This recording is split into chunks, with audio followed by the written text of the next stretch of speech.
Nazo pambola bomoko ya mboka mingi namoni penza etalisi penda eza bomoko ya mboka ezwi mboka efandisi mboka ekonzi mboka epesi mboka oyo lolenge ya kozala na mboka yaona biso bomoko ya mboka oyo po digital to banda na ekala na senga na bandeko balanda bomoko ya mboka nkola pambola bango One Love. Bonjour, bonsoir, nabipa nyonso boza kolanda biso na mokili mobimba biso awa na bomoko ya mboka site na bino bolingaka toza bongo awa na Stockholm na Scandinavie capitale ya Suède pe ya Scandinavie lelo eza esengo mingi penza tozali na milulu tozo bongisa me namoni bandeko na biso bailia penza biso na kati ya émission na biso na programme na biso ya bomoko ya mboka toko panza poke toyeba nani toyeba nini bayeli biso aboye. Bonjour maman. Bonjour. Na bao baye bioté nga na ebio zali Sœur Miza mais bao baye bioté qui ko se présenter comme ça baye bao comme nanga Miza naza fondatrice ya association moko ONG Eliki na biso. Eliki na biso vraiment bozawa na bazina Suède ou bizaka na mboka mobimba. Toza awa toza basé na Stockholm na Suède et puis toza pe na Congo. Toza na ba Congo, toza na Kinshasa, toza pe na Bandundu. Merci beaucoup. Na moni pe ndeko na biso boye. Bonjour papa. Bonjour. Kinga na bio comme mon frère Alain, OK, ko se présenter pour bayo wa ebiote baye bao. Merci. Comme on a frère Alain Moiti. Naza chanteur, naza présentateur, naza modérateur. Nazali Ebele, interprète par-ci par-là, et puis Kozala Eza Sengo. Et tout ça, pena Babylon, sous Sœur Miza Oloba Ebele, mais merci. Et na ok Sœur Miza Lobia, Eliki na biso yo, nakati Eliki na biso zali nani? En fait, question Eza bien, na olinga bandaye avant na. Tozongi na Sœur Miza yebisana no boyeli biso abo na kati ya programme ya biso ya bomoko ya mboka na tumona ko chaque fois so ya waseke programme moko ya sikezo ya oyeli biso ni lelo lelo na elibino pona koloba na yenga moko te ndenge na mesana ko yanga moko na ye na frère Alain pour frère Alain azali membre na kati Eliki na biso et puis yende azali chargé à presse pour ezala kante que Eliki na biso za batu nyoso ezaka ka ngai te yango na linkolongola image wana ezaka ka Sœur Miza Eliki na biso za batu nyoso donc frère Alain mutu nyoso il faut eba oza talon na yo ezanini donc frère Alain azali nan chargé de presse et que aza chargé à représenter Eliki na biso pe libanda donc mbala sima ekozela yé mingi nde abakoleka côté presse pour aza on est aquí présentation mukuse ya frère Alain bon frère Alain yebisana no pona okaki sœur otikoloba ke programme moko ezo kala mingi te na mea wa eza nini penza oyo penza to libre le awa. OK, merci beaucoup. Donc en bref ezaki non journée eza le 21 mai tout ça là ba journée belé mais oyo eza journée ya gospel concert de tozobe ngango journée munene pona biso bato ya Stockholm oyo ko salema awa na Stockholm. Donc tout ça on a invité belé bato ba Talibanda bato ya Stockholm ba ozala et puis eza penza journée à monene en bref eza journée à monene to lobelango mingi ba détail ko ya belé mais eza journée à monene et ozala nature essai. Ah oui, olobi journée gospel parce que tu au mona journée gospel musu c'est oti ko salama il y a pas deux semaines passées alors oyo ozali spécialement pour nini? Non, vraiment, OESA, journée spéciale, il y a gospel pour na maramba social, qui veut dire pour na Eliki na biso. Et ça, journée concert, pour na concert kakobe ta musique, c'est juste pour na ko récolter ba fond, ko informer ba tout musala ya Eliki na biso, oyo Eliki na biso zo sala na Congo chaque jour. Donc jour on a te présenter musala, te présenter ba photo, ba film et des choses pareilles. Donc ils a ka concerter, il y a normal ka musique. Non, ils ont mambo belé et les canaux journée en le 21 mai, c'est un samedi. Alors, c'est présenté ce jour où on est aux Alandeni. Programme est andeni. Programme est que ba église ebele et répondre na appel na biso na ba frère na ba sœur msusu ba groupe msusu répondre eza que journée wana ndenge frère Alain alobi eza que omoni ndenge tozalaka wa elike na biso so esali fête moko bato bayaka bato na sang bayaka bapesaka mbongo siko mbongo wana esalaka nini yango wana elike na biso comme but ezwa que il faut to koredovisa il faut to ba résultat ya ba mbongo mutu peut-être azaki na misala otosali bon mutu peut-être azaki na 100 couronnes il fallait bomba tindela peut-être asale loko mais azu yango atindi yango na elike na biso il faut siko kolakisa mutu na tala 100 couronnes yo esala kiboye yango wana siko nde journée wana to ba concert ekosalama nde siko elike na biso kolakisa biloko esalami pour il y a une année tout ça là qui concert wana siko mbongo tozwa ki na concert wana to sala nango nini siko il faut ko laksa na concert o mbongo to sala ki ça que clarté za na kati ya exactement makamute ke bozi mbongo après bosali makamu susu bozo laksa te vraiment okoyi ko détailler biso eza journée moko spéciale gospel pour na bana ya Congo alors eza na ernini ekobanda ernini merci naline d'abord na épinglé le romoko que non eza association elika na biso eza ezali association sans but lucratif. Donc intérêt mon côté ezali oyo ser mise en tant que fondateur et association azana ou bien fondatrice et association azana aussi ma association ou bien ngai Alain ou bien nani non intérêt ezate eza association sans but lucratif. Donc wana il faut batbaye bango yami baleza ke concert eza pona ko lakisa couper sa rapport ya makambu onyonso batu basali pona ba contribution mike au batu ba pesaki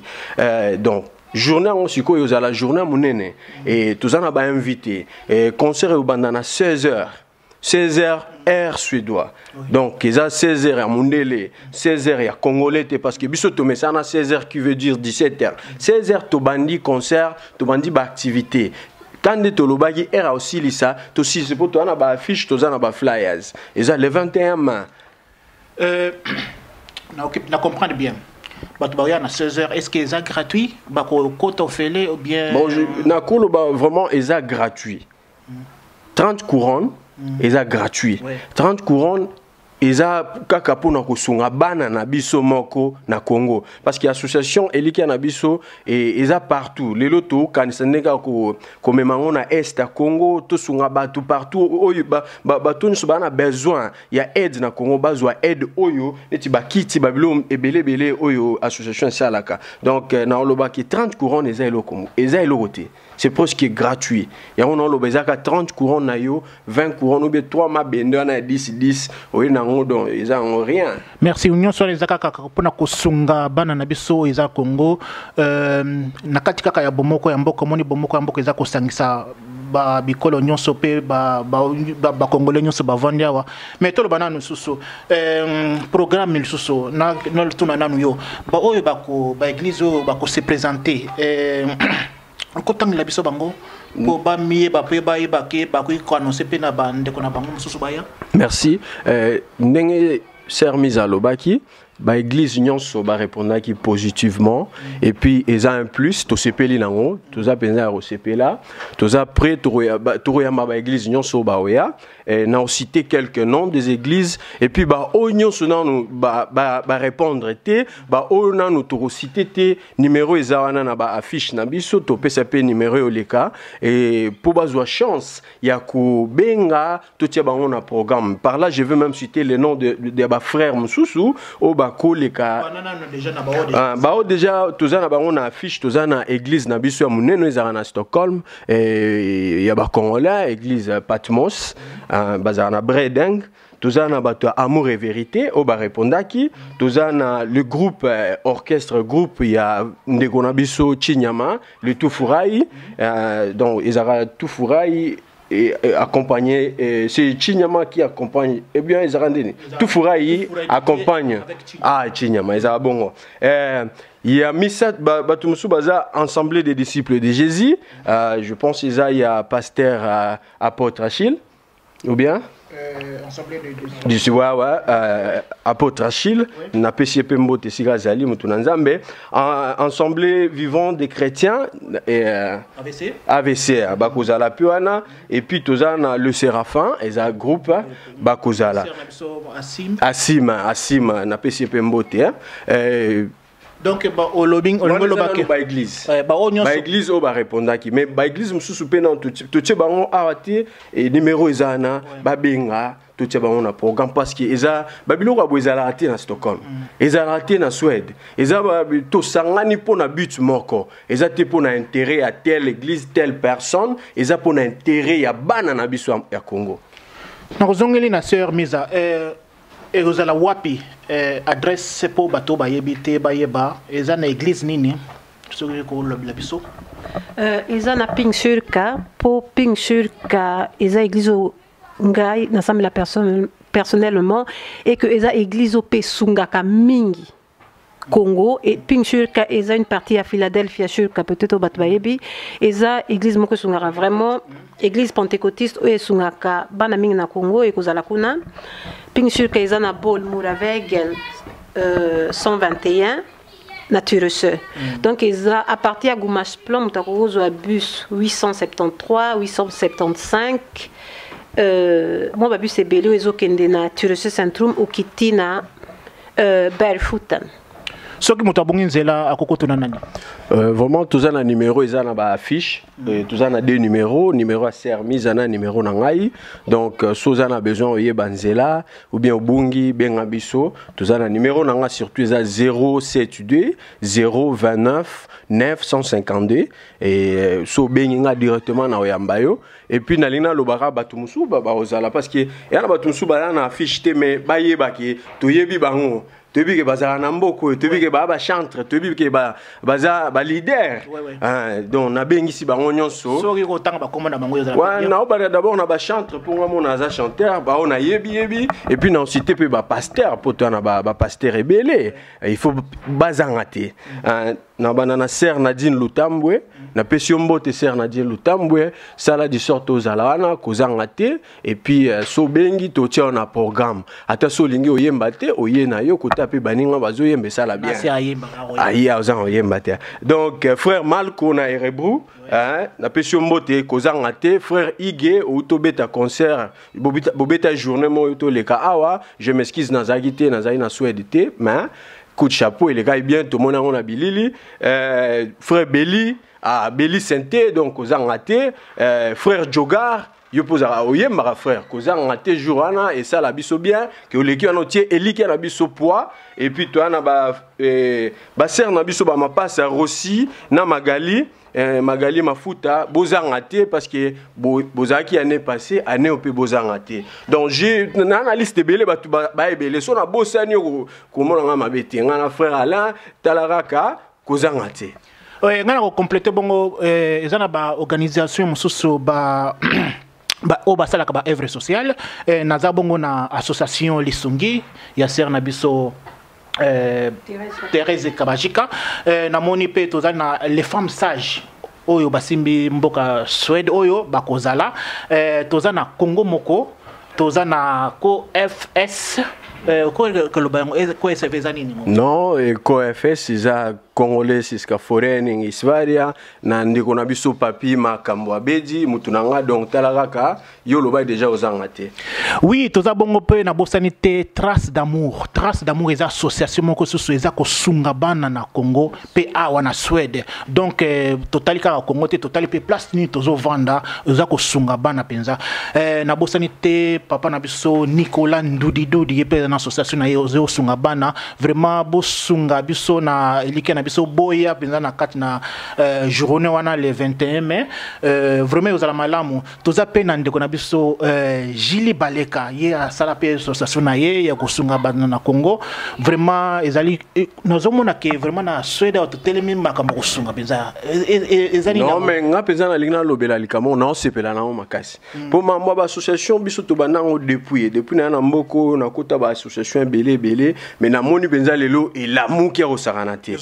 et donc ils ont l'accès penza que non problème ils en a Congo solution nango ils en a biso tant to sangana na ba groupe ils ont ça là que toi apporter un plus na mboka na biso en tout cas non c'est pela nango na bi ata ba association ya simanda kuso bozaka yo na moi sinon na mbali bo sangana bo sa moi association na bino na bana donc 5 personnes ils a déjà les gars nango na skatverget bobetiango bozanga te journa na bosani te association mosusu ya sika ya bana na biso bazokola wa bopeto yango eza kosunga bongo bana na Congo na ba matériel didactique na ko renouveler ba école vraiment bobanga te bozanga te koya na lobi bongo na bosani te yemoko artiste polyvalent parce que balobaka ke liboko ya gauche emona te me ya mbalo yo liboko ya gauche emonani no moni kiti moko wa boye na frigo ya mke oyo mini frigo oyo ezali artiste polyvalent yemoko ngamoko nde na biso bina momu na bino naza ko sala pe action na pona ko aider bana na biso babito ko aider Congo ndenge nini en tant que sur place donc na chepenza kit ya mwana na ibi mwana ngote na bika ke bana na Congo bazo tambola bazo bandika be bazo kenda bazo tambola na makolo donc yangona na pona ki na kutaki na kit oyo vraiment aider ata mwana moko pe na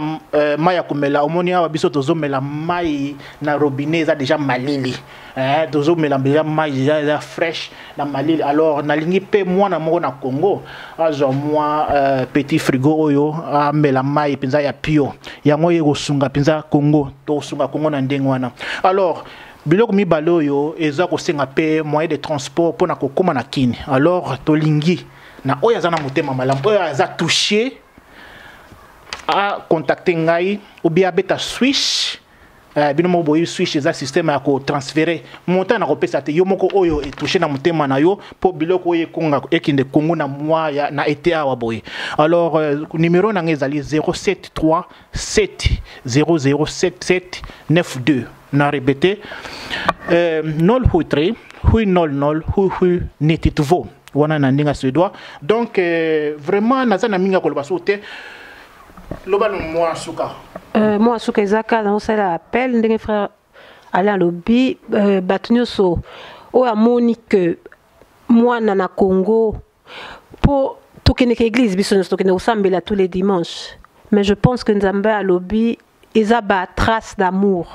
nde etikalaka eza ba trace oyo sala que mwana aza ya famille na ote azo s'attendre kutu ne lokote oye neti frère apesi kiti otomboli na mabele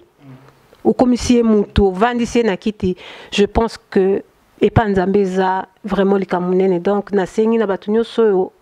baya ko soutenir biso mokolo wana et puis nangi nasenga merci na bomoko ya mboka po momoko ya mboka je pense que tobandi na bango oyo 4e année yango na tikala kopesa ata une couronne te na bomoko ya mboka ezala na Congo bomoko mboka ilandaka biso bomoko mboka Congo ezala na Suède je pense l'activité nyonso en tout cas bomoko mboka ezali et yaka pona kosunga biso donc na osenga merci na ba oyo nyonso o ba pesaka ba chaque mois eza na batu pe na Suède ba congolais na kokotanga na kopesa pe exemple net ya mama moko toloba que eza deuxième génération de tokoti na makambo mindele mais eza na maman moko ya congolaise aza pe na famille na Congo chaque mois depuis 4 ans atiaka 200 couronnes na compte elike na biso na sengio merci mingi maman Brigitte Kembo aza na mwana moko na Congo na Kisasa asoutenaka elike na biso futaka classe mais yende apesaka mbongo wana baza ebele eza na londa pe asala rango donc eza merci na ngina pesa oyo ba continuer ko sala po bazomona pe ba résultat ezate que to nginda na mbongo ngo to sala nini eza pasi soko moni bana na Congo je pense que eko interpeller bino et puis coup de chapeau na ba association nyoso ezo sala na Suède eza vraiment bien po je pense que to comme on a un peu loin tozo mona vraiment musika et puis Victor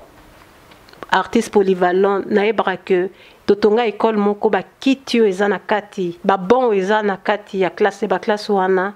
eza yondo pesang. Merci beaucoup. Ba bi pesa eko pesa mela yo o eza témoignage eza etoshinga na mutema parce que ngamo na za témoignage ba lobi pesa kozwa na za na ba témoignage belé donc kaka na domaine ko pesa donc Non, non. Aux un mot de fin. Non, non. Nanenga aussi, il s'est vraiment encouragé Batunion so. Bazo apporter un plus dans le cannabis. Batunion so bazo soutenir l'association Yambo Cannabis et surtout les associations sans but lucratif. En tout cas, coup de chapeau. Et Nabosana Ikobing Sabane Onabiso à Congo Moko, baza association, mais baza combattant, baza résistant, baza la paix Yambo Cannabis, des choses pareilles, il faut pas manquer. Dans la bozalana et puis elo ya suka ezake non batu bazangati 30 couronnes mukolo 20 couronnes pour na mwana c'est rien ezanango rien ezanango gratuit parce que 30 couronnes eza 2 paquets à 1000 très paquets à 1000